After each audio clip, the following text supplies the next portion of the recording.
देखिए बुआ, हम लोग क्लास 10th की मैथ पढ़ रहे हैं। वास्तविक संख्याएं में जितने भी संख्याओं का समूह है उन सभी संख्या समूह के बारे में पिछले क्लास में हम लोग परिचय में देख लिए। वास्तविक संख्याएं को दो भागों में बांटे थे, परिमेय संख्या और अपरिमेय संख्या। उसे भी हम लोग पहचानना कल की क्लास में सीख लिए थे। आज की क्लास में फिर से हम लोग वही परिमेय और अपरिमेय संख्या को थोड़ा सा और आगे बढ़ा करके थोड़ा और विस्तार रूप से देखते हैं। उसमें क्या होता है, कभी कभी परिमेय संख्या और अपरिमेय संख्याओं को एक साथ संबंध बना करके लिख देता है और उस स्थिति में पहचानने में कुछ लोगों को असुविधा होता है कि कौन परिमेय है और कौन अपरिमेय है।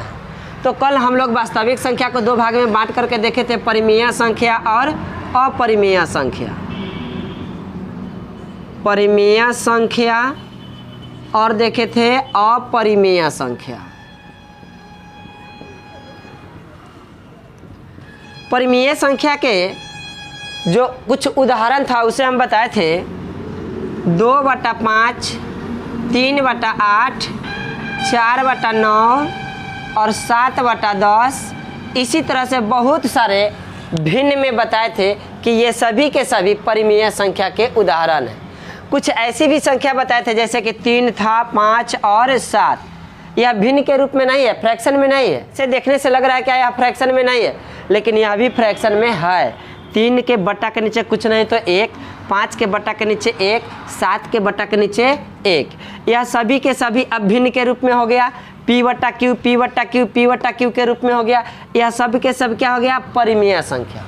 और अपरिमेय संख्या को बताए थे √2, √3, √5, √7। इसी तरह से वैसी संख्याएं जिसका पूरा पूरा वर्गमूल न निकले और रूट के अंदर में हो तो वह अपरिमेय संख्या होती है।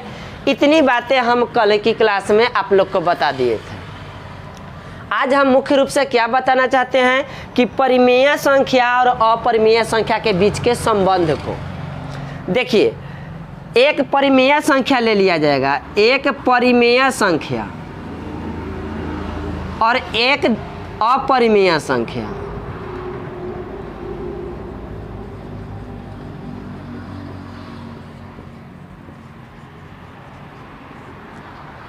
परिमेय संख्या के उदाहरण में से एक परिमेय संख्या को ले लेंगे, अपरिमेय संख्या के उदाहरण में से एक अपरिमेय संख्या को ले लिया जाए। तो परिमेय संख्या में से हम ले लेते हैं क्या, 3 ले लेते हैं। परिमेय संख्या, अपरिमेय संख्या।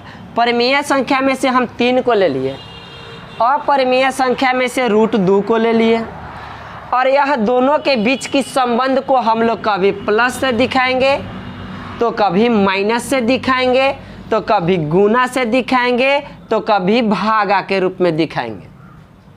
अच्छा से समझिए, एक परिमेय संख्या और एक अपरिमेय संख्या के बीच की संबंध को कभी प्लस से दिखाएंगे, कभी माइनस से, कभी गुना से, तो कभी भागा से।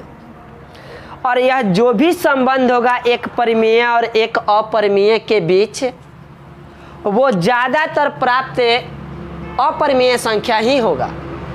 जैसे में आपको हम बताते हैं अलग अलग करके, 3 + √2, तो 3 तो परिमेय संख्या है,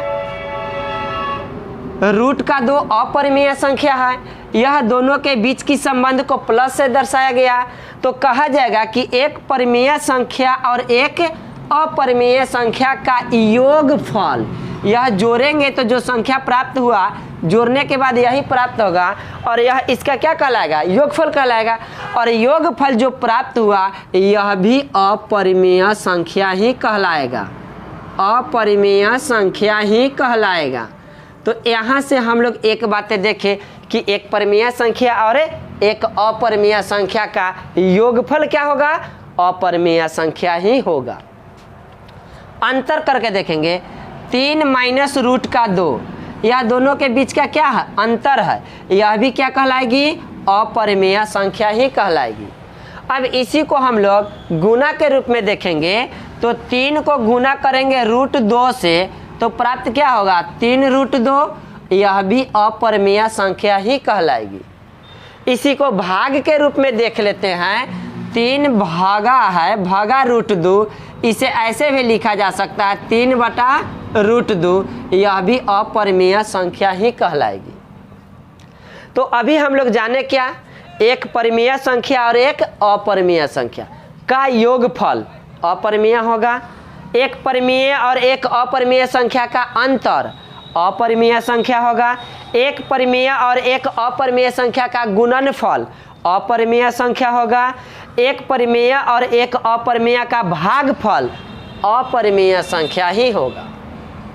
इतनी सारी उदाहरण से हम यह जाने कि एक परिमेय और एक अपरिमेय के बीच प्लस का रिलेशन हो, माइनस का रिलेशन हो, गुना का हो या भागा का हो, यह सभी रिलेशन हमेशा के लिए ही जान लेंगे कि अपरिमेय संख्या ही कहलाएगी।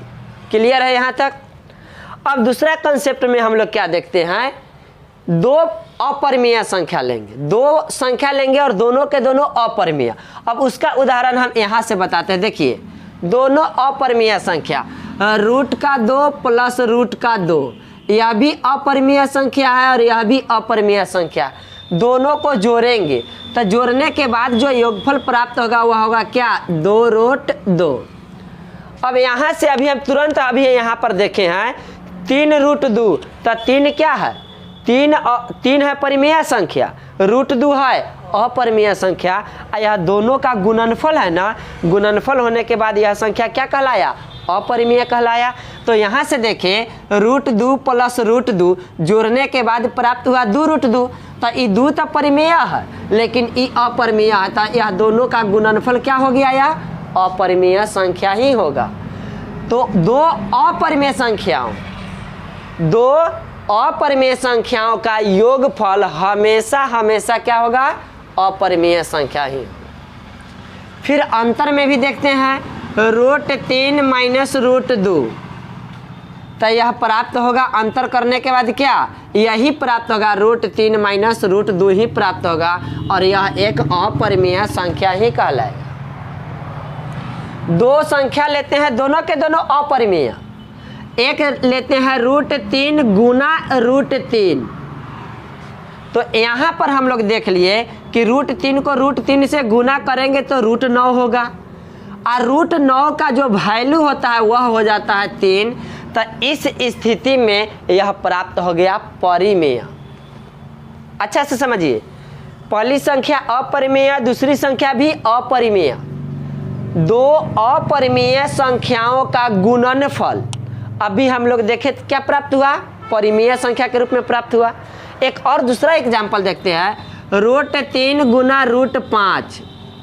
देखिए, यह भी अपरिमेय संख्या है, यह भी अपरिमेय संख्या है, दोनों का गुना करेंगे तो आएगा √15। अब √15 का तो वैल्यू पूरा नहीं निकलेगा, तो इस स्थिति में यह क्या कहलाएगी, अपरिमेय। तो यहाँ से हम लोग दो बातें जाने, दो अपरिमेय संख्याओं का गुणनफल परिमेय भी होता है और अपरिमेय भी होता है। दो अपरिमेय संख्याओं का गुणनफल परिमेय भी होता है और अपरिमेय भी होता है। कभी कभी परीक्षा में आएगा, 3-4 स्टेटमेंट दे दिया जाएगा और उसमें से कथन को चुनना पड़ेगा कि कौन सा कथन सही है, और इसी तरह से लिखा जाएगा कि दो अपरिमेय संख्याओं का गुणनफल हमेशा ही अपरिमेय होता है, या कहा जाए कि हमेशा ही परिमेय होता है, तो दोनों कथन गलत है। हमेशा ही परिमेय नहीं होगा और हमेशा ही अपरिमेय नहीं होगा, कभी परिमेय भी प्राप्त होता है तो कभी अपरिमेय भी प्राप्त होता है। इसी तरह से जब हम लोग आगे बढ़ते हैं दो अपरिमेय संख्याओं में, तो उसका भागफल जब देखते हैं ना, भागफल जैसे √5 है और बटा के नीचे √2 है, तो यह भागा के रूप में है ना, तो यह क्या कहलाएगी, यह दोनों अपरिमेय संख्या है और दोनों का भागफल जो हो रहा है यह अपरिमेय संख्या ही होगा। क्या होगा, अपरिमेय संख्या। लेकिन कभी कभी भागफल वाला भी ना परिमेय में आ जाता है। कैसे, देखिए, एक अपरिमेय संख्या हम लिख दिए 3√5 और दूसरा अपरिमेय संख्या लिख दिए हम लोग क्या, √5। नीचे वाला भी अपरिमेय संख्या, ऊपर वाला भी अपरिमेय संख्या, बटा के मतलब भागा, तो दो अपरिमेय संख्या हो गया। अब इन दो अपरिमेय संख्याओं का जो भागफल होगा हम लोग देखते हैं, यह √5 से √5 कटेगा, बचेगा कै 3, तो 3 तो क्या हो गया परिमेय संख्या। तो जो बातें हम लोग गुना वाला में देखे दो अपरिमेय संख्याओं का, वही बातें भाग वाला में भी हम लोग देखे कि दो अपरिमेय संख्याओं का भागफल कभी अपरिमेय संख्या प्राप्त होता है तो कभी परिमेय संख्या प्राप्त होता है। हमेशा ही परिमेय नहीं होगा और हमेशा ही अपरिमेय भी नहीं होगा। तो क्या कहेंगे, दो अपरिमेय संख्याओं का भागफल के लिए क्या कहेंगे, कभी अपरिमेय भी प्राप्त होता है तो कभी परिमेय भी प्राप्त होता है। तो हम लोग यह देखें परिमेय और अपरिमेय संख्याओं के बीच के संबंध को। प्लस वाला भी देख लिए, माइनस वाला भी देख लिए, गुना वाला भी देख लिए और भागा वाला भी देख लिए। अब आप लोग को परिमेय और अपरिमेय संख्या की पहचान करना बहुत ही आसान हो गया। देखिए 2-3 एग्जाम्पल हम देते हैं, क्वेश्चन पूछते हैं, उसमें से आप ऑटोमेटिक चुनेंगे कि कौन परिमेय है और कौन अपरिमेय है। देखिए सामने 3 क्वेश्चन है। इन क्वेश्चन में क्या कहा गया, सबसे पहला क्वेश्चन में कि निम्न में कौन परिमेय संख्या, परिमेय संख्या पूछ रहा है। 4 ऑप्शन दिया गया है A, B, C, D। इन चारों ऑप्शन में से कोई एक परिमेय संख्या है, बाकी सब अपरिमेय संख्या है। तो हमें से क्वेश्चन पूछा परिमेय संख्या की पहचान करने के लिए। अब हम लोग पहचान करेंगे इस चारों ऑप्शन में से कौन परिमेय संख्या है। देखिए सबसे पहला ऑप्शन में क्या है, √4 बटा √8। √4 बटा √8 आपको हम बताए हैं कि जब अपरिमेय संख्या बट्टा के रूप में रहेगा तो वह अपरिमेय संख्या ही होगा, भागा के रूप में रहेगा। तो यहाँ पर समझना है, सॉल्यूशन भी थोड़ा सा करके देखना पड़ेगा। यह कटने वाला है, काट के इसे छोटा करेंगे, सरलतम रूप में व्यक्त करने के बाद हम लोग पहचान करेंगे कि यह परिमेय है कि अपरिमेय। तो सबसे पहला क्या है, 4 बटा 8, रूट के अंदर में 4 और रूट के अंदर में 8। काटेंगे इसे, √4 से √8 कटेगा कितना बार में, √2 बार में। अब √2 नीचे है, ऊपर तो पूरा कट गया, तो 1 बटा √2। अब यह जो फ्रैक्शन हम लोग के पास बचा 1 बटा √2, तो एक तो परिमेय संख्या और यह अपरिमेय संख्या। एक परिमेय और एक अपरिमेय का भागफल क्या होगा, हमेशा अपरिमेय संख्या होगा। तो पहला ऑप्शन तो कट गया, यह तो है अपरिमेय, हमें चुनना था परिमेय। अब दूसरा ऑप्शन देखिए, √3 बटा √9। इसे भी काटेंगे हम लोग, छोटा करेंगे। √3 से √9 को काटेंगे तो कितना बार में कटेगा, √3 बार में कटेगा। तो ऊपर बचा 1 और नीचे बच गया √3, तब बना क्या 1 बटा √3। यह जो 1 बटा √3 यह जो प्राप्त हुआ, यह भी क्या है, अपरिमेय संख्या है।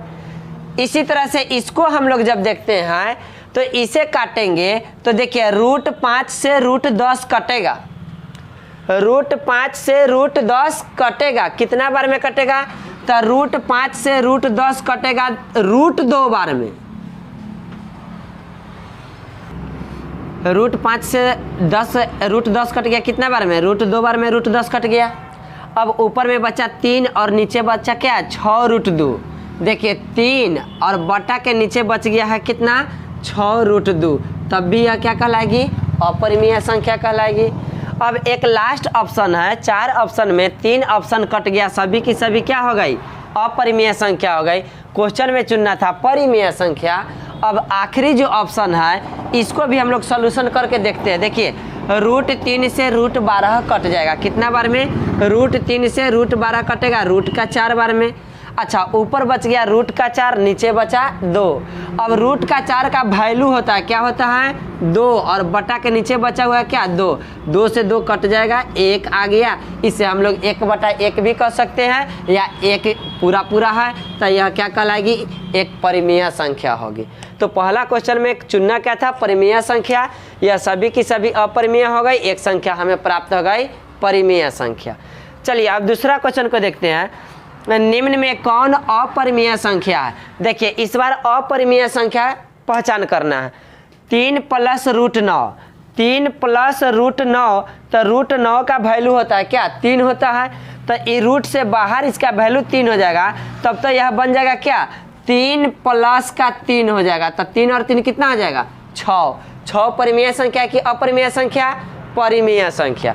देखिए दूसरा ऑप्शन देखिए 5 रूट 5 यह इंटू है, इंटू मतलब गुना है, रूट का कितना 20, यहाँ से हम लोग गुना करेंगे, ये दोनों के बीच गुना करेंगे रूट 5 को रूट 20 से, तो 20 पचे 100 रूट 100, और रूट 100 का मान होगा क्या 10, और 10 को फिर से गुना करेंगे 5 से, तो 10 पचे क्या बनेगा 50, तो 50 क्या होगा परिमेय संख्या हो जाएगा।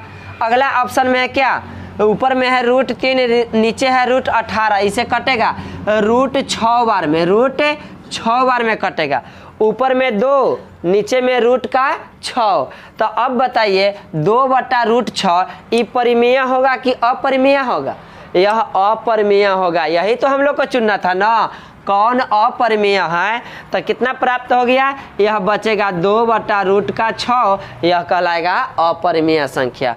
तो 4 ऑप्शन में तीसरा ऑप्शन हम लोग का हो गया अपरिमेय संख्या का। अगला क्वेश्चन देखिए 2 माइनस रूट 5 प्लस का रूट 5 क्या है, यह पूरा यहाँ से यहाँ तक क्वेश्चन है, यह क्या है परिमेय संख्या है कि अपरिमेय संख्या है कि भाज्य संख्या है कि रूढ़ संख्या है कि प्राकृत संख्या, यह क्वेश्चन है और यहाँ पर ऑप्शन है, इसमें से हम लोग को चुनना है। देखिए 5 2 माइनस रूट 5 और प्लस का रूट 5, तो रूट 5 प्लस और रूट 5 माइनस कट गया, बचा क्या बचा 2, तो 2 क्या अपरिमेय संख्या होती है, 2 तो परिमेय संख्या होती है। पहला ऑप्शन कहता है कि यह अपरिमेय संख्या है, तो यह गलत हो गया। दूसरा ऑप्शन क्या कहता है कि भाज्य संख्या है। कल की क्लास में हम लोग भाज्य संख्या की पहचान देखे थे, सबसे छोटी भाज्य संख्या बताए है क्या होती है 4 से शुरू होती है भाज्य संख्या ना, तो सबसे छोटी भाज्य संख्या 4 होती है। और यहाँ पर हम लोग को आया क्या सॉल्यूशन करने के बाद 2 आया, तो 2 तो भाज्य संख्या नहीं है, 2 कैसी संख्या है, 2 को हम कह सकते हैं कि यह एक सम संख्या है, कह सकते हैं यह एक अभाज्य संख्या है। यहाँ आगे ऑप्शन में दे रहा है सी में क्या रूढ़ संख्या, रूढ़ संख्या कल हम लोग जाने हैं ना, रूढ़ संख्या मतलब कि अभाज्य संख्या, तो यही तो प्राप्त हुआ। 2 कौन सी संख्या है अभाज्य संख्या या रूढ़ संख्या, तो हम लोग का आंसर हो जाएगा सी।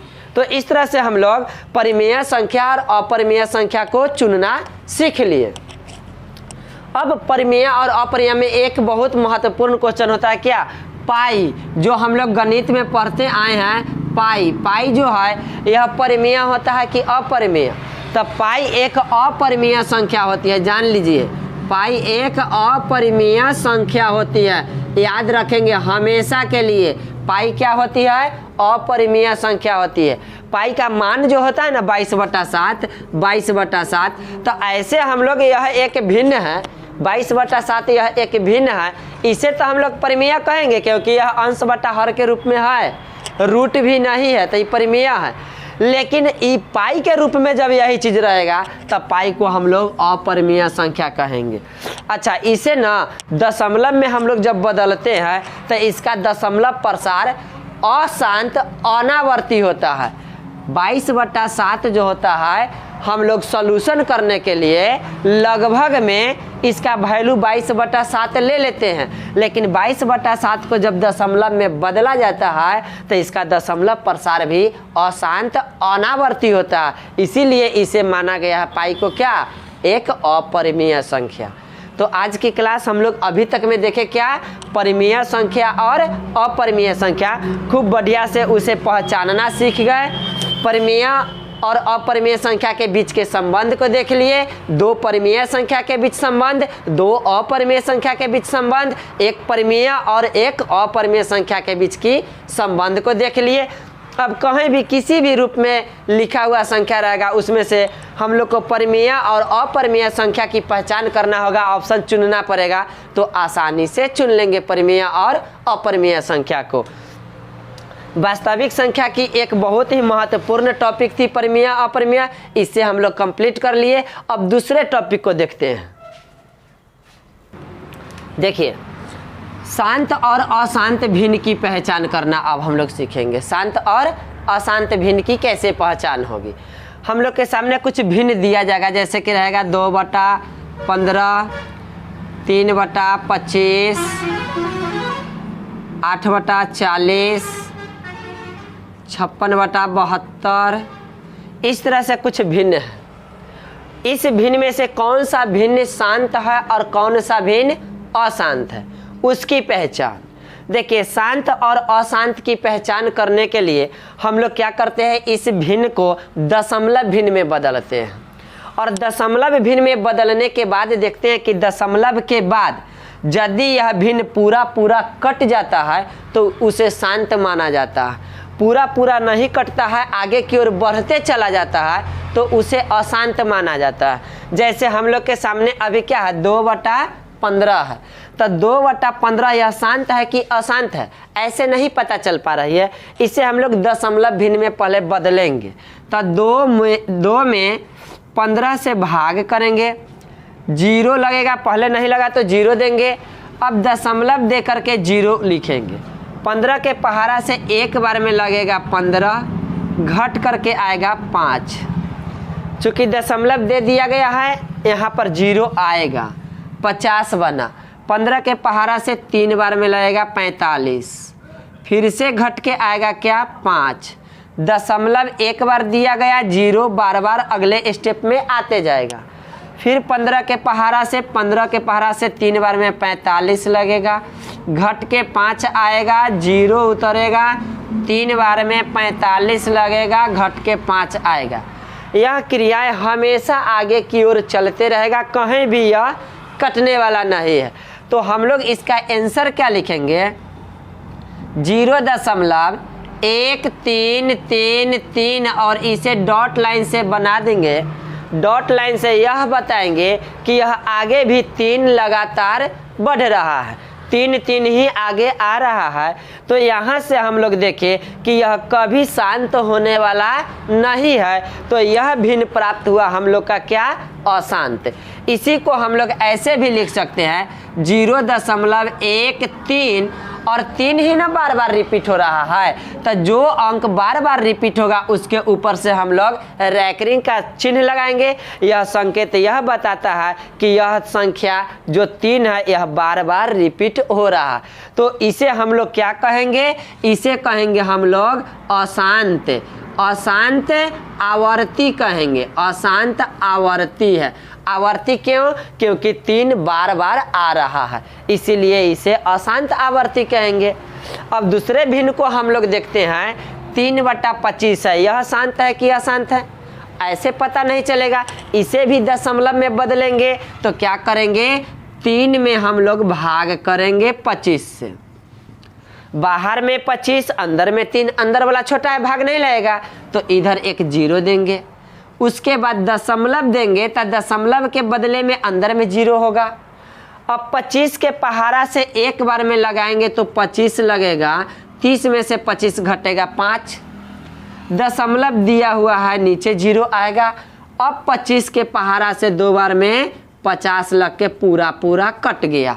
अब तो कुछ शेष बच नहीं रहा है, इसके आगे भी भाग लगेगा क्या, भाग तो नहीं लगेगा, बन गया, पूरा कंप्लीट हो गया। तो यहाँ पर हम क्या देखें कि यहाँ जो भागफल प्राप्त हुआ 0.12 प्राप्त हुआ, इसके आगे तो लग ही नहीं रहा है, तो आगे संख्या कैसे होगी, या यहाँ पर आकर के अब रुक गया, शांत हो गया। तो इसे हम लोग कहेंगे क्या, कि यह शांत भिन्न है। यह दशमलव भिन्न कैसा है, शांत है। और इसी से हम लोग इस भिन्न को भी बताएंगे कि यह शांत है। तो कोई भी भिन्न हो वह शांत है या अशांत है, उसकी पहचान कैसे करेंगे, तो दशमलव में बदल करके। ऐसा पहचान करने में हम लोग को थोड़ा सा ज़्यादा समय लगेगा। कभी कभी ऑप्शन वाला एग्जाम में ऑप्शन वाला क्वेश्चन देता है तो उसमें बहुत कम समय में हमें चुनना होता है कि कौन शांत है और कौन अशांत है।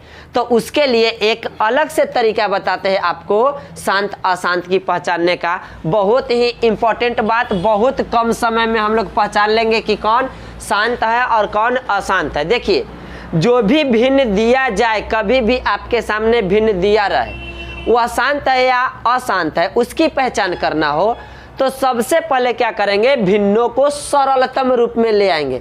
सरलतम रूप बोले तो बिल्कुल छोटा करेंगे। कैसे छोटा होता है भिन्न, उसे काट करके। जैसे यह 8 और बटा के नीचे 40 है, यह कटेगा ना, कटेगा 8 एकम 8, 8 पचे 40, तो प्राप्त क्या हुआ 1/5। इसका सरलतम रूप हो गया 1/5। दूसरा भिन्न क्या है 56 और 72, तो इसे भी काटेंगे। कई के पहरा से कटेगा, 8 के पहरा से कटेगा, 8 सते 56, 8 नमा 72, तो छोटा रूप क्या हुआ 7/9। तो भिन्न को शांत अशांत पहचानने के लिए सबसे पहला काम काट करके उसे छोटा कर लेना। छोटा करने के बाद हम लोग क्या करेंगे कि इसके ऊपर वाला अंश होता है, नीचे वाला हर होता है, तो अंश को छोड़ देंगे, अंश से कोई मतलब नहीं। हर लेंगे और हर का फैक्टर करेंगे। फैक्टर करने के बाद, गुणनखंड करने के बाद, यदि गुणनखंड 2 के रूप में प्राप्त होता है, जैसे कि कभी कभी आता है ना 2 गुना 2 गुना 2, कोई भी संख्या के फैक्टर करने के बाद यदि उसका गुणनखंड 2 के रूप में आए तो वह भिन्न क्या हो जाएगी, शांत कहलाएगी। एक पहचान। दूसरी पहचान, यदि हर का फैक्टर करने के बाद 5 के गुणनखंड के रूप में प्राप्त होता है तब भी वह कहलाएगी शांत भिन्न। कभी कभी ऐसा होगा कि 2 गुना 2 गुना 2 गुना 5 गुना 5, मतलब कि 2 के रूप में भी है और 5 के रूप में भी आए तब भी वह भिन्न कहलाएगी शांत। लेकिन 2 और 5 को छोड़ करके बाकी दूसरी कोई भी संख्या उसके गुणनखंड में आ जाए तो वह हो जाएगी अशांत। तो शांत और अशांत के पहचानने का एक तरीका यह है कि यदि गुणनखंड किसी भी भिन्न के हर का गुणनखंड यदि केवल 2 के गुणनखंड में हो, केवल 5 के गुणनखंड में हो, 2 और 5 दोनों के गुणनखंड में हो, तो इतनी स्थिति में हम लोग भिन्न को कहेंगे कि वह शांत भिन्न है। 2 और 5 के अलावा दूसरा कोई भी गुणनखंड में आ जाए तो उस स्थिति में वह भिन्न अशांत भिन्न कहलाएगा। जैसे देखिए 2 गुना 2 गुना 5 गुना 5 गुना 3, इसमें 2 भी है 5 भी है, लेकिन एगो नई संख्या प्रवेश कर गई, क्या 3। यही 3 के प्रवेश करने के कारण यह गुणनखंड वाला जो भी हर होगा वह अशांत कहलाएगा। तो हम लोग के पास जो भी भिन्न अभी था, सबसे पहला भिन्न को चेक करते हैं। भाग विधि से तो चेक कर लिए थे कि यह अशांत आया। अब शॉर्ट तरीका से चेंज करते हैं। हर कितना है 15, 15 का गुणनखंड करेंगे। 15 का गुणनखंड 3 से लगेगा कितना बार में, 5 बार में। अब इसको 5 से लगाएंगे तो 1 बार में। अब कैसे लिखेंगे गुणनखंड, 3 गुना 5, गुना में 1 तो नहीं लिखा जाता, 3 गुना 5। अब बताइए हर का फैक्टर किए, फैक्टर करने के बाद जो इसका गुणनखंड प्राप्त हुआ वह 3 और 5 के रूप में आ गया। जैसे ही 3 आएगा अशांत, केवल 5 रहता तब शांत हो जाता। तो पहला क्या हो गया, अशांत हो गया। इसे दशमलव में बदलने की कोई जरूरत नहीं होगी। देखिए तो इस तरह से हम लोग अभी क्या देख लिए, शांत और अशांत भिन्न को पहचानना। एक भाग दे करके भी, दशमलव में बदल करके भी, और दूसरा तरीका बिना दशमलव में बदले हुए। बिना दशमलव में बदले हुए क्या देखें कि यदि किसी भिन्न के हर का गुणनखंड 2 के पावर में m हो जाए या 5 के पावर में n हो जाए और इस रूप में यदि रहेगा तो हम लोग उसे क्या कहेंगे, शांत भिन्न कहेंगे। अब 2 के पावर m गुना 5 के पावर n क्या होती है, अभी आपको बताए थे, कहीं लिखा हुआ आ जाए 2 गुने 2 गुने 2 गुने 5 गुने 5, तो हम लोग इसे घात के रूप में नहीं लिख सकते हैं। 2 के घात 3 गुना 5 का घात 2, 2 1 2 3 बार आया था 2 का घात 3 लिख दिए, 5 2 बार आया था 5 का घात 2 लिख दिए। यही रूप को तो यहाँ पर लिखा गया है। 2 के पावर m जितना बार 2 रहेगा 2 का घात है या, और गुना में 5 का घात n है, 5 जितना बार आएगा वह 5 का घात और यह 2 का घात। यदि किसी भिन्न के हर का गुणनखंड 2 के घात गुना 5 के घात के रूप में रहे तो उसे हम लोग शांत भिन्न कहेंगे। और 2 5 के अलावा कोई दूसरा संख्या आ जाए तो उस स्थिति में अशांत भिन्न कहेंगे। तो अब तो हम लोग आसानी से पहचान लेंगे कि कौन सा भिन्न शांत है और कौन अशांत है। चलिए 1-2 और भिन्नों को देखिए यह हो गया 25 और बटा के नीचे हो गया कितना, बटा के नीचे हो गया 400। अब इसे हम लोग क्या करेंगे, पहचानेंगे कि यह शांत है कि अशांत है। इससे पहले क्या करेंगे, काट के छोटा करेंगे। 25 से कटेगा ना, 25 से ही कटेगा 16 बार में। भिन्न क्या प्राप्त हुआ, 1/16। अब हम लोग क्या करेंगे, 16 का गुणनखंड करेंगे। तो 16 के गुणनखंड करने के बाद 2 से 8 बार में, फिर 2 से 4 बार में, फिर 2 से 2 बार में क्या आया, 2 गुना 2 गुना 2 गुना 2। इसे हम लोग लिख सकते हैं 2 का घात 4। अब 2 का घात केवल 2 के घात में आया तो हम लोग इसे क्या कहेंगे, शांत कहेंगे। शांत कहेंगे ना इसे। तो इस तरह से कोई भी भिन्न हो, कितना भी बड़ा भिन्न हो, उस भिन्न को शांत अशांत पहचानना होगा। तो सबसे पहला काम काट करके छोटा करना, फिर हर का गुणनखंड करना। और गुणनखंड में हम लोग को देखना है कि 2 के घात में है तो शांत, 5 के घात में है तब भी शांत, 2 और 5 दोनों के घात में है तब भी शांत, और 2 5 के अलावा कभी 3 आ जाए, 7 आ जाए, 9 आ जाए, दूसरा कोई भी संख्या आए 2 5 को छोड़ करके, जैसे ही दूसरी कोई संख्या प्रवेश करेगी गुणनखंड में, वह भिन्न हो जाएगा अशांत। तो आज यहीं पे रोक देते हैं हम लोग आज की क्लास को। वास्तविक संख्या पढ़े, परिमेय और अपरिमेय के खूब बढ़िया से पहचान करना सीख लिए, शांत और अशांत भिन्न को अच्छा से पहचान करना सीख लिए। अब आगे की क्लास हम लोग कल करेंगे।